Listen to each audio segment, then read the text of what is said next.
Big companies can make those phone calls and not have a big blowback. Like, it's not a big deal. They ask people that all the time, and they know there's business other places. Small companies have to be really careful. Once you have that experience, I think it becomes easier to try and at least understand from the perspective of the buyer how complex it is to procure some of these technologies, even if you do want it. Thousands of companies show up to sell their technology to the U.S. Department of Defense each year. But so few will transition from proof of concept to true production across the valley of death. The select few who do, their stories are rarely told. Until now, I'm Noah Scheinbaum, and this is Crossing the Valley. Hey everyone, and welcome to Crossing the Valley, the show that demystifies the process of tech transition inside the U.S. Department of Defense. Does it take big money to make it big in defense? That's a question a lot of people are discussing right now. And there's a school of thought that venture capital is the key to surviving the long federal sales cycles and the multiple valleys of death that companies face. But against the backdrop of big rounds and high valuations, some companies are taking a different path. Today's episode features one of them, Accrete AI, a commercial company that came in through the front door of the Defense Innovation Unit with small, if any, amounts of venture capital, is showing a different way. I'm thrilled to be joined today by the CEO and founder of Accrete, Prashant Bhuyan, as well as the CTO of Accrete's federal business, Brian Drake. Gentlemen, welcome to the program. Thank you so much for being here.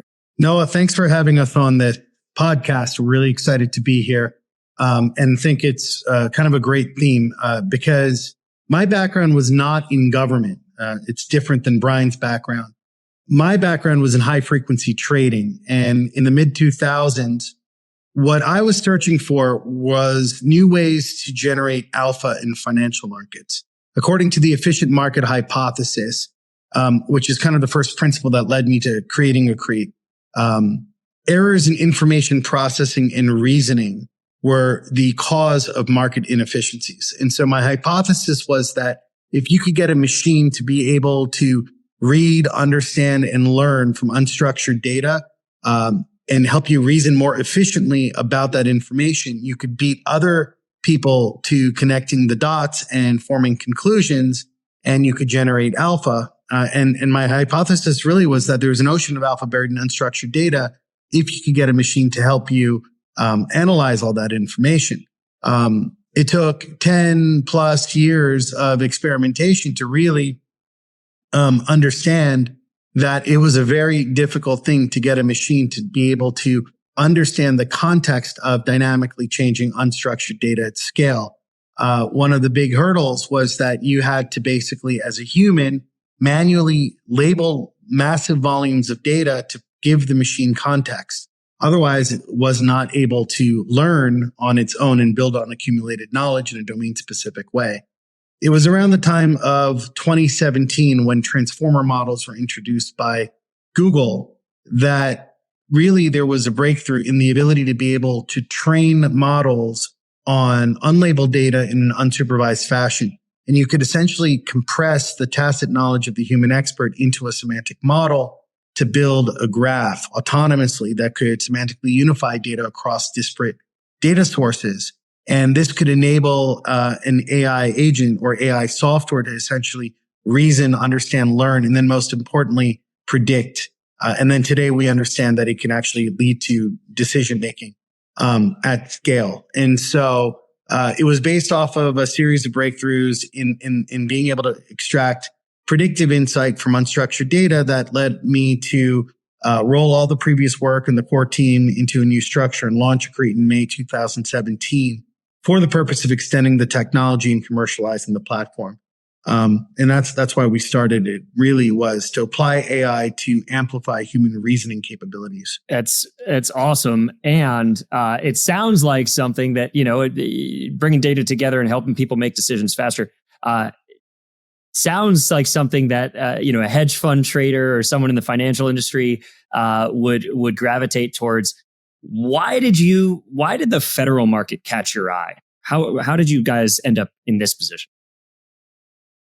So after launching the company in 2017, you're right. Our initial focus was analyzing complex, unstructured, dynamically changing data, in particular social media data.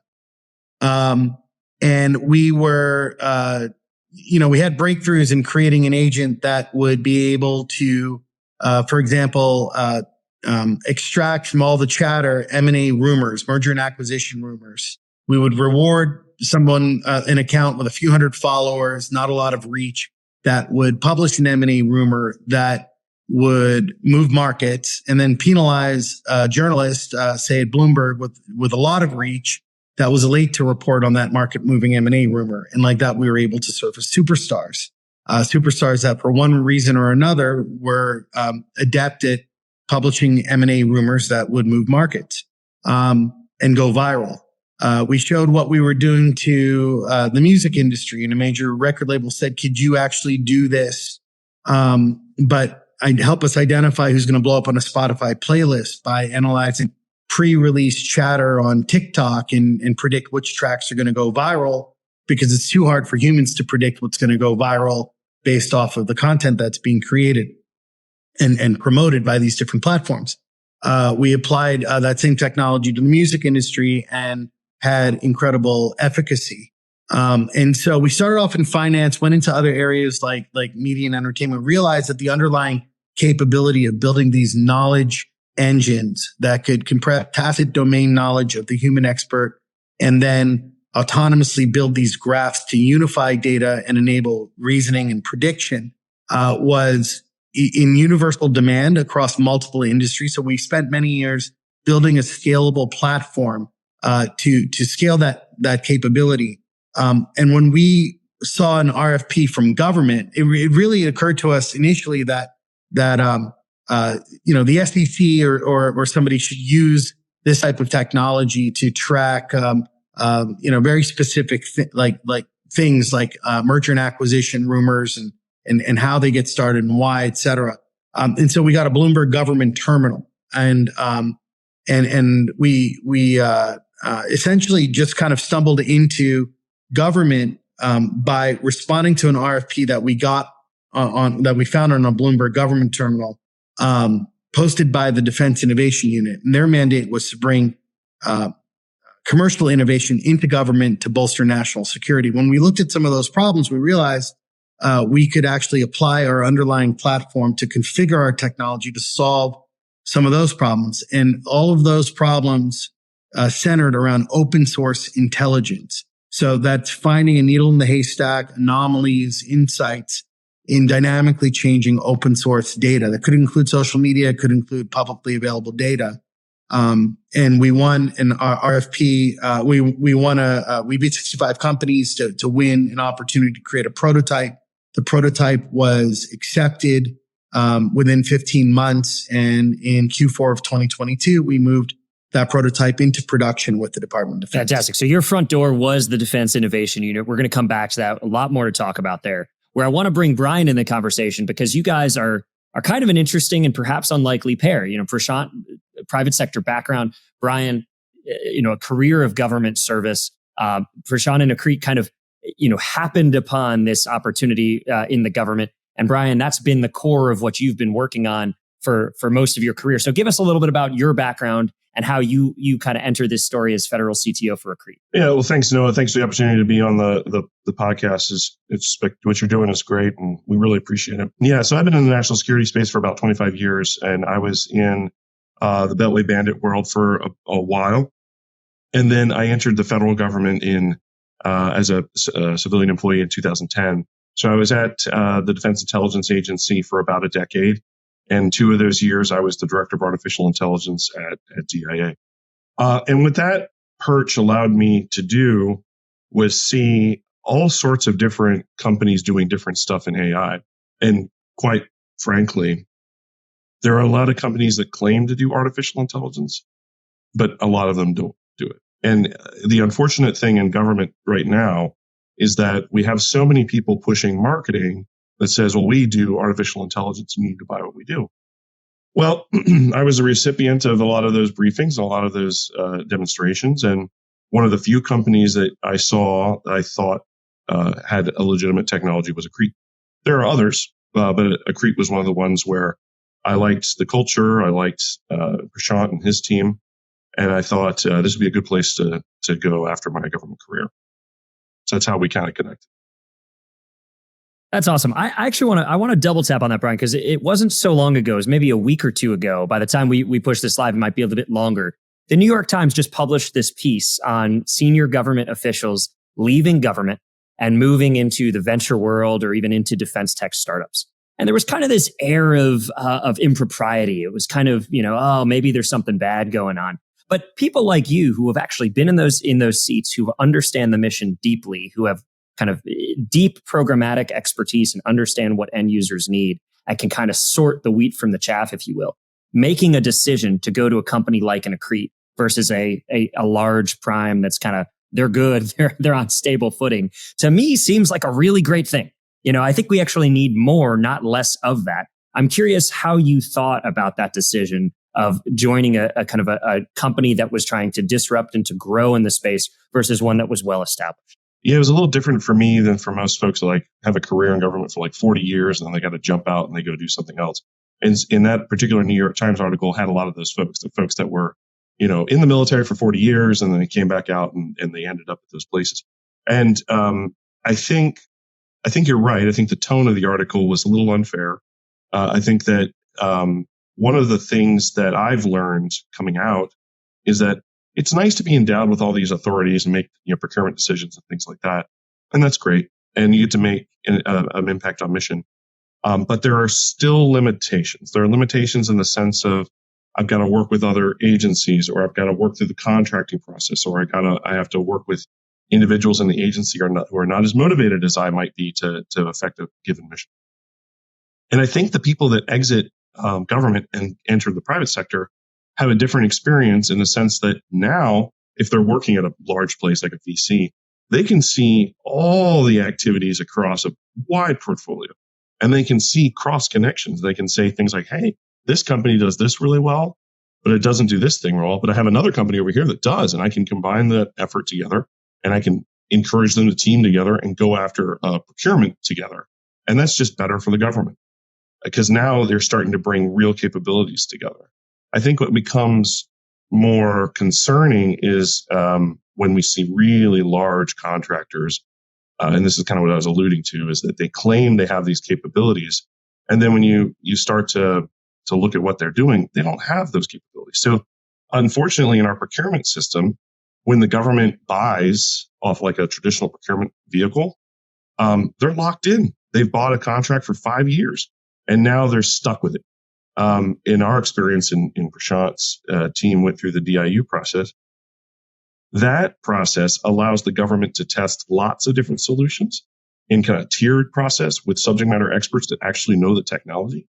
And once the government gets to decide what they're going to secure, now they get to get a contract that's for 5 years. And so they're buying exactly what they need and they get it at a price point that's very competitive. So these, not that all the folks in the innovation ecosystem in the DoD are doing the right thing, but the DIU folks definitely are doing it.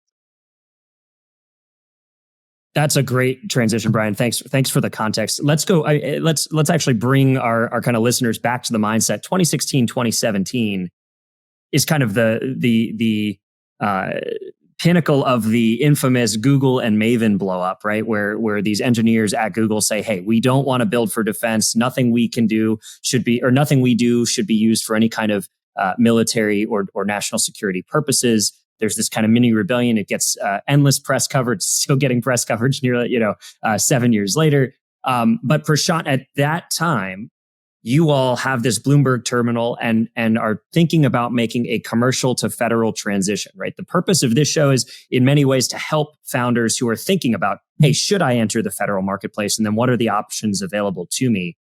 Talk to us a little bit about your strategy at that time. Kind of where were you guys on your commercial footing? Was this something where you had a lot of traction, or was this kind of one of your early contracts?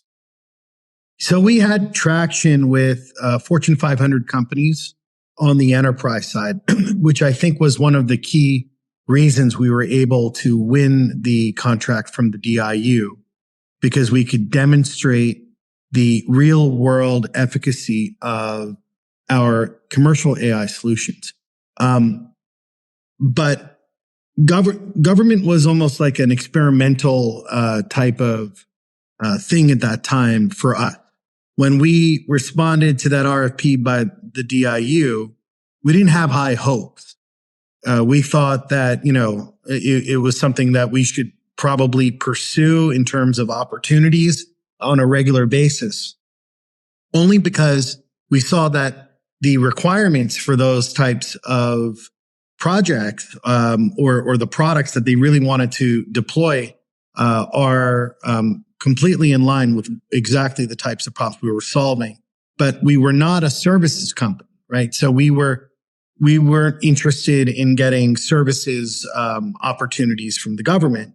And really, we got more interested when we realized that the government actually wanted to procure products and license products that could drive these missions forward. And there was this kind of backdrop where we thought, well, these applications we're building are incredibly powerful. And if we could use them to help bolster national security, that would be an incredible thing from a purpose perspective. And so we really didn't think it was a possibility until we went to Mountain View and we actually demonstrated kind of our technology and how they're being used how the technology was being used in the real world to drive efficiency and really to drive predictive value for our enterprise customers. And we realized that we actually had an edge because kind of to Brian's point, a lot of the competitors didn't have something tangible to show. And we could actually put together a really cogent roadmap in terms of how that technology could be configured for the mission. And ultimately, we passed through 5 different milestones in 3 different technical areas for performance, explainability, security. And we were able to get the green light to go into production. Of course, that's really when the learning started from our point of view, because we hadn't, there was no brochure or there was no description of the procurement valley of death in the RFP that we responded to. So that was a whole different thing. So we'll get into that for sure. And you guys certainly survived a heck of a time there, going from prototype to production. Let's back it up though and just talk about the DIU process, because you talk about going out to Mountain View, getting to demo. That was after you had submitted kind of an initial proposal to DIU, correct? That's right. Right. So talk us through that. What was the DIU application process like? This is not a traditional kind of RFP on some large, vehicle where you're competing against all the traditional players. It's a little bit different. What was that process? Yeah. So the first thing we did was we responded to the RFP, and then we got a response within 30 days that said that we've been down selected. The initial application was just I think it was a 5-page slide deck of our existing solution. So we sent that in. Within about 30 days, we got a message saying that we were down selected. They'd like us to come in person and present kind of the solution. And that happened, I think, within 60 days. So like within the next 30 days, we went to Mountain View, presented, and then within 30 days, we were notified that we won the prototype. It took a couple of months to actually get it signed, but it was super fast. I remember thinking, wow, the government is more efficient than even enterprises. It blew my mind. But again, I had not known anything about the procurement valley of death at that point in time. If any listeners are wondering what stage of the company Accrete was at when this happened, I think that comment probably will give a pretty clear indication. Prashant, how big was the company at this point? You how many people? What were kind of rough ballpark revenue? So today we have, we're approaching 140 people or something like that. But like back in 2019, so this was actually before that. So, we were small. We probably had 30 or 35 people in the company at that time. So genuinely, you're still in the definition of small business, but I think the small in the startup world means something different than small in kind of government acquisition. So 30 people, really, really kind of early stage there. And what was the funding profile like? Had you taken a bunch of venture capital? What did your cap table look like? Yeah, so we've actually made a conscious decision to bootstrap the company. We've been bootstrapping it, bootstrapping our growth to date. Actually, our focus has always been profitability and growth at the same time, kind of a dual mandate. And our thought process was that, AI, if you go back to 2017, 2018, 2019, even to last year, AI has always been thought of as an experimental kind of nice to have thing. We knew that we had great technology, and really it was all about productizing it to find the right markets that could grow.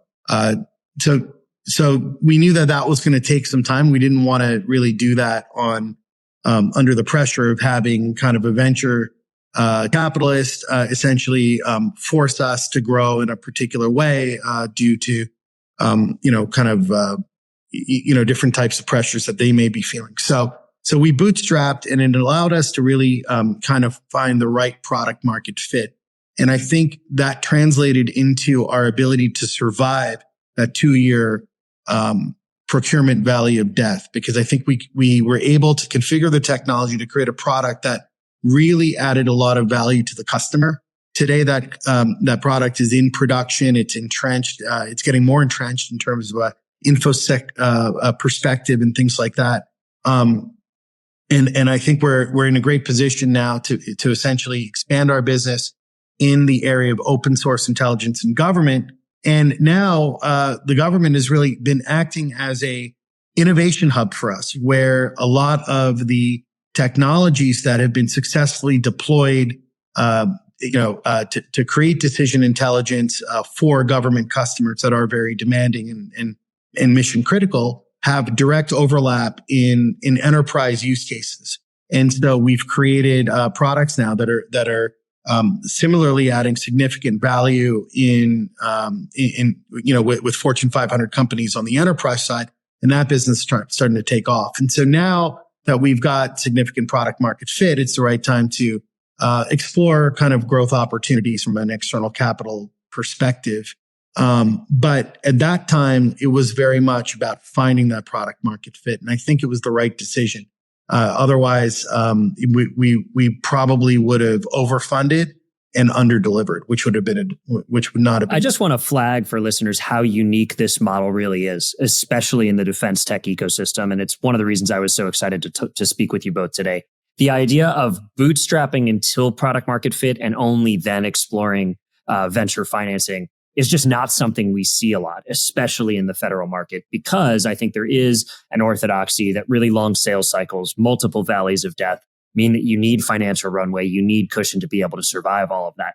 You all took the exact opposite view. It's maybe not for everyone, but it's just an interesting model for folks to consider. And it's not available to everybody, but when it is, I think it's worked out really well for you guys. Yeah, what I will reiterate is that it was not easy, and it was, it is like a valley of death for a reason. It probably nearly killed us and us individually as people. But I think in the end, it's worth it. I mean, either way is going to be hard. You either pay up front or pay later.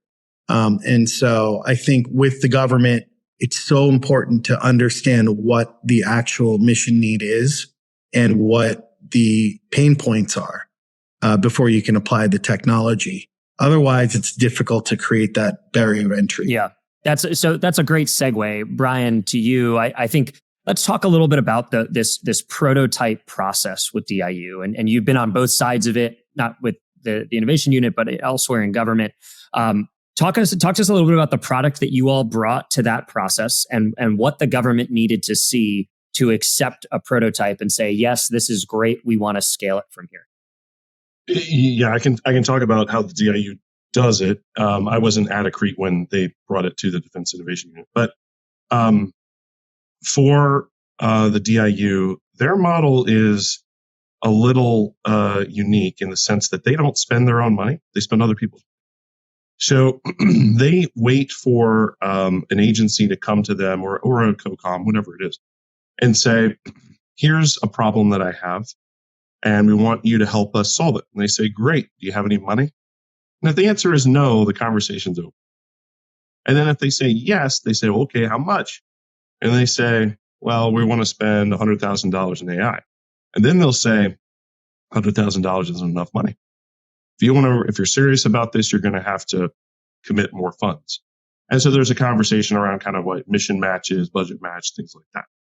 And the reason why that conversation is so important in this space is because we have seen now at Accrete, I have seen traditional procurements getting released, and the expectation of the government is like they're going to spend, $1 million and get $10 million worth of capability.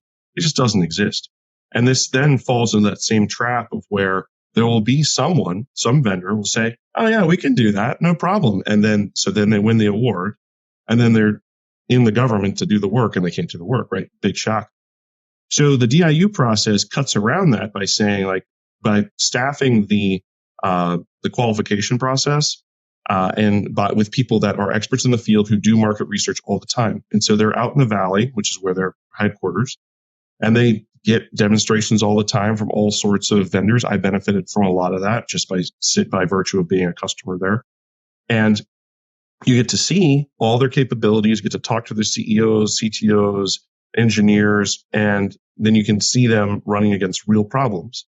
And once you start to understand, okay, so you're solving this problem, how much does it cost? Then they start telling you real numbers.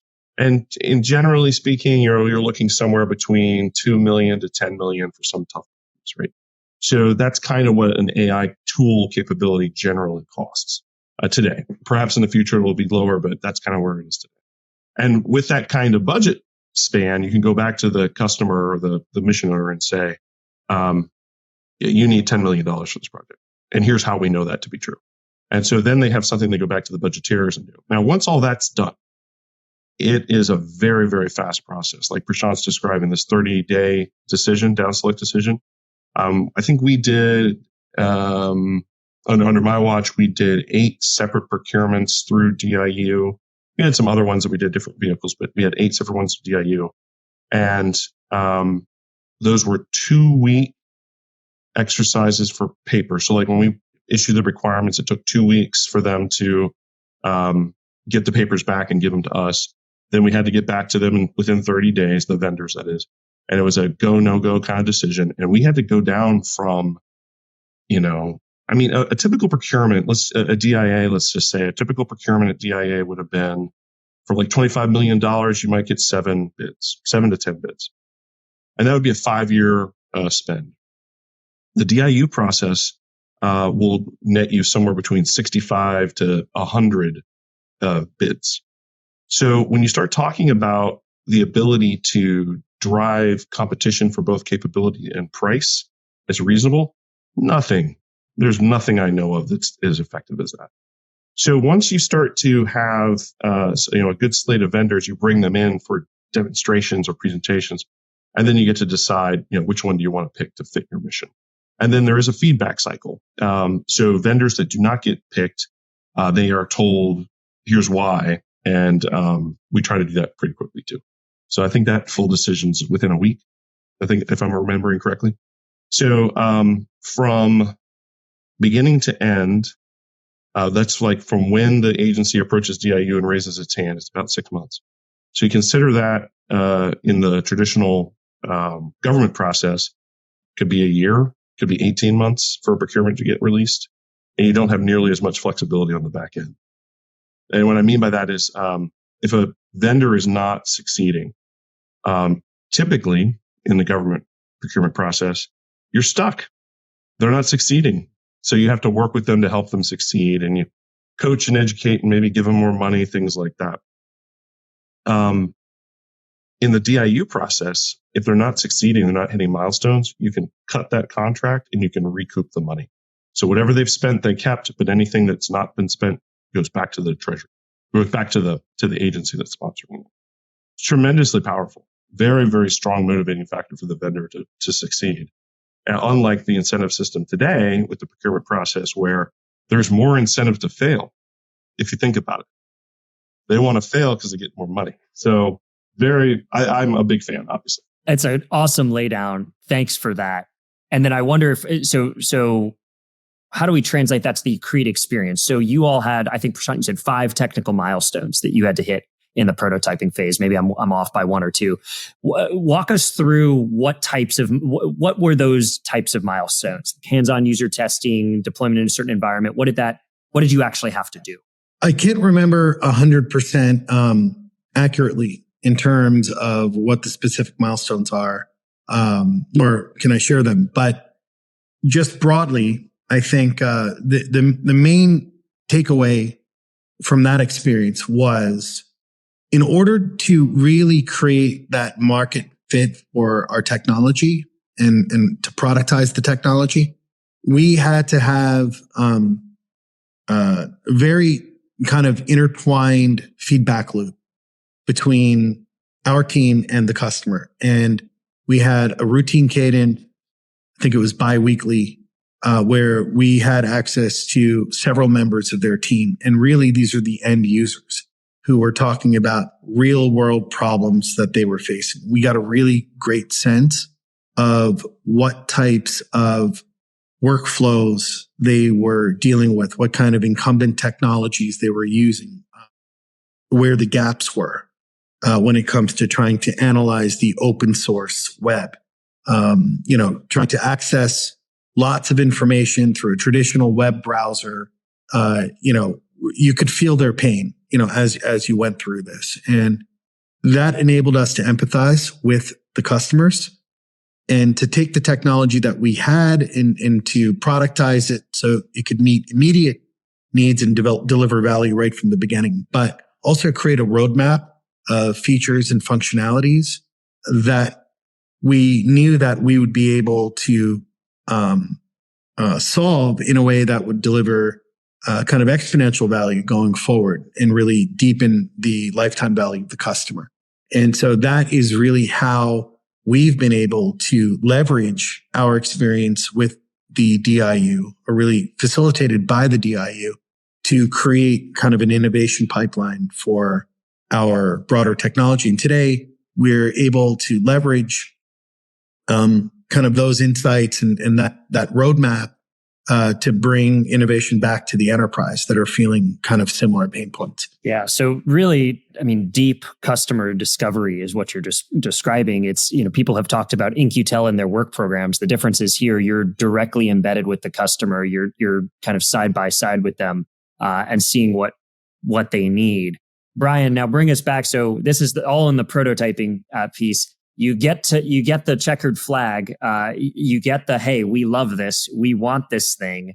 Now what happens? This is kind of first transition, right? What does that transition process look like? Yeah. So that is the current pain point that all the ecosystems that foster contracting innovation are currently struggling with. The SBIR process, the OTA process, all of them have this problem, and it is this. Once it comes out of prototype and the government says, I'm going to buy this thing, it has to go through a traditional contracting process. And it doesn't mean they have to advertise it. They don't have to compete it. You get around those rules by doing the competition through the SBIR or the OTA or any other vehicle that you choose like that. Large task orders and that sort of thing. Great. But now we are dependent upon a contract specialist, a contract officer, a budgeteer, like all the same bureaucratic things kick in, and that takes a long time. So, some of these agencies where, they're not kind of accustomed to OTAs, you'll have them say things like, oh, well, I know you want to buy this, but that's not right. You've got to go advertise it and you've got to compete it. And then you try to show them the law and you show them the FAR and you tell them, actually, you don't have to do that. That's already been done. Oh, no, I've been doing this for 20 years. That just can't be the way it is. And so there's this educational process on the inside of the bureaucracy that gets very tiresome. I'm speaking primarily from a program management perspective. My first job in government was as a contract specialist. I used to write contracts that would then get cut and issued to the government.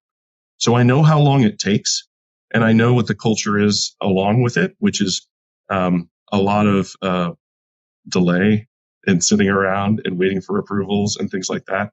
And if you met some folks that were like super enthused and they were like taking a paper and walking it to everybody's desk to get all the signatures that they needed, they could close some stuff in about a week, but it still takes a long time and there's a stack ahead of you, right? So, you find that folks that are in that field stay in that field for a really long time. They don't have a lot of time for things like training. They don't have a lot of time for like market research. They kind of push all that to the mission. And by doing that, they get absolved, right? They don't have to learn anything new. And that's what the pain point is today. All of those innovative contracting vehicles still hit this wall around, I've got the prototype. I know I want to get it. I know I want to buy it. How am I going to? That becomes really hard. So that's the process. It's a great laydown. Prashant, pick up this story here. So you all have now, you've crushed your prototyping process. You have a very happy customer. What happens next for Accrete? I mean, it's there's no playbook, really. I mean, that's what my first epiphany was. There's nobody who really knows what to do next. And so, what did we do? You know what? It's a very traumatic thing to even recall. I have to be honest with you. It was a lot of exploration and just, we had a phenomenal champion, at the customer, at the buyer, as well as at the DIU. And they really worked with us to help figure out the roadmap, in terms of what you had to do, but you didn't have a lot. The tricky thing from my point of view was that you never really had visibility past maybe the next step. You didn't know how many steps there were in the process. It turned out, I think by the end of it, we mapped it out something like 100, it was like 192 steps, I think, something like that we took. But, my expectation in the beginning was that it was like 3 more steps and we're done. And so that made it very difficult because you're trying to forecast, obviously as a bootstrap startup, you're trying to forecast, kind of how this is going to kind of play out. My estimates were about 1.5 years off, which was really difficult. But, we were fortunate to have some, traction in the enterprise side. So from that dual use perspective, I think that was an important thing, because that helped us, continue to kind of go, and grow and advance. But really, we were making a big bet on the government, and that product market fit. And I think that was important. Now, the DIU helped subsidize some of that risk, which was also important in that product development. The fact that they do that on a non-exclusive basis is phenomenal, right? Because now we can take that technology and apply it to other things.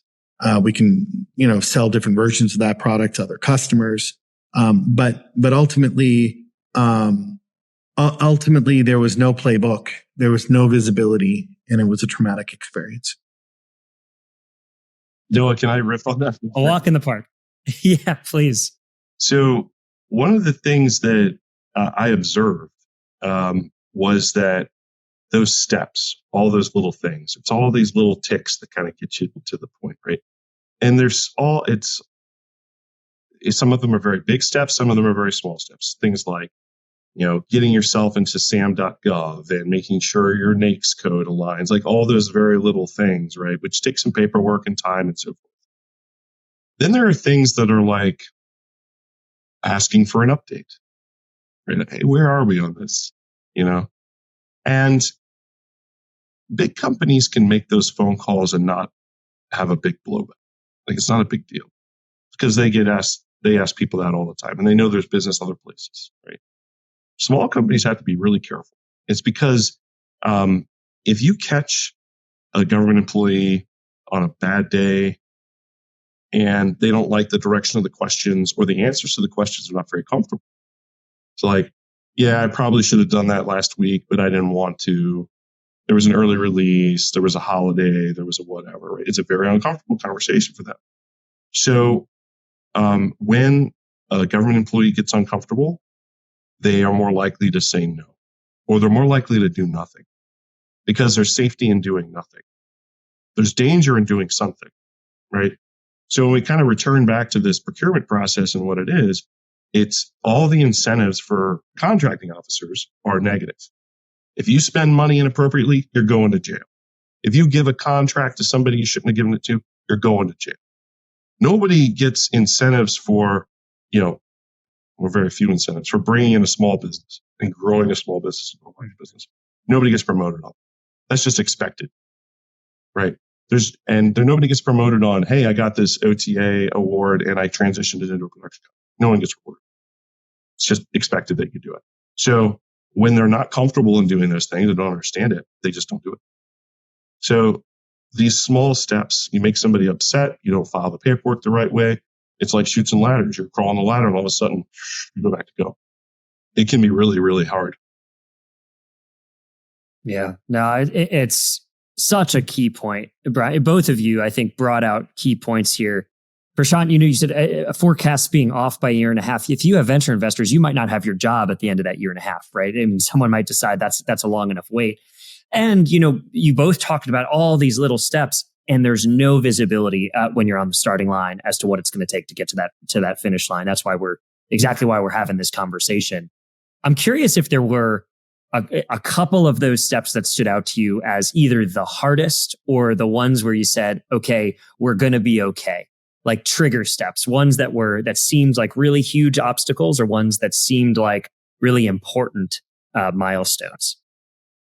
I'll tell you, by the end of it, it was so anticlimactic. I mean, when we actually finally got to the final signature on the production contract, I almost didn't even believe that was the last step. I'm like, okay, there's going to be another 195 steps after this. And so I think to Brian's point, there was never one big step. It was just a series of little steps and really just perseverance. And that was, it's not just on the part of me or the team, which has been incredible, or belief from our early investors, but also from, the customer itself, really showing persistent effort over long periods of time because they wanted the product. And I think that really was the first principle of the matter. Yeah. When you guys think about, so where you are today, and we can talk about the nature of the contract vehicle that you ultimately landed and kind of how you decided to go, with that to the extent that you had much choice. But if you think about companies that are now a couple of years behind you, maybe they've gotten that first prototype, other transaction. Maybe they're at a SBIR, Small Business Innovation Research, or SBIR phase 2, and they think phase 3 is just a linear next step. What would you tell those companies, or what would you tell yourself if you were gonna do this process again? I mean, I think it all comes back to the ground truth. You need to basically have a product that they want, that they really need. And that product's got to be an order of magnitude better than whatever they're using. And if you can demonstrate that value, and you're kind of realistic in terms of how complex it is. Like if you're realistic about this idea that, okay, that's the baseline. You've got a product that's an order of magnitude better that they want. But now you're going to have to basically go through a procurement period, which can be uncertain, which you don't really, have, any sort of, roadmap for. Then, you have to put a strategy together, and you've got to put kind of a team together that can help you navigate this. You have to be able to work with incomplete information. And I think it does matter kind of whether or not you're dealing directly with the customer or you're going after an opportunity that is more of a subcontract. Because you're just, I think it's always better to have better information that's closer to the source. So being a subcontractor can have its own particular complexities. So it depends on what kinds of deal you're kind of going after. But I think once you have that experience, I think it becomes easier to try and at least understand from the perspective of the buyer how complex it is to procure some of these technologies, even if you do want it. And that really is the takeaway there. And I would say one other thing is that I think that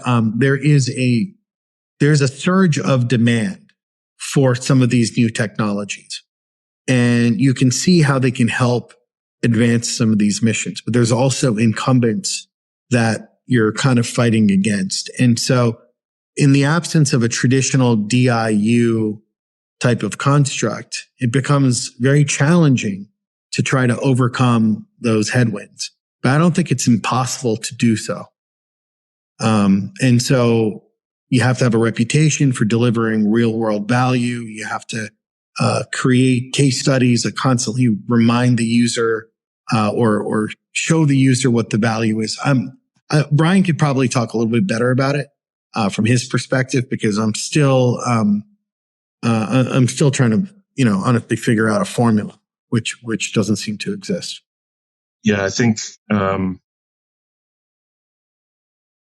whatever you're trying to deliver, you got to make sure you're talking to the right people that care about what you're trying to deliver. And I'll just give you an illustration for myself.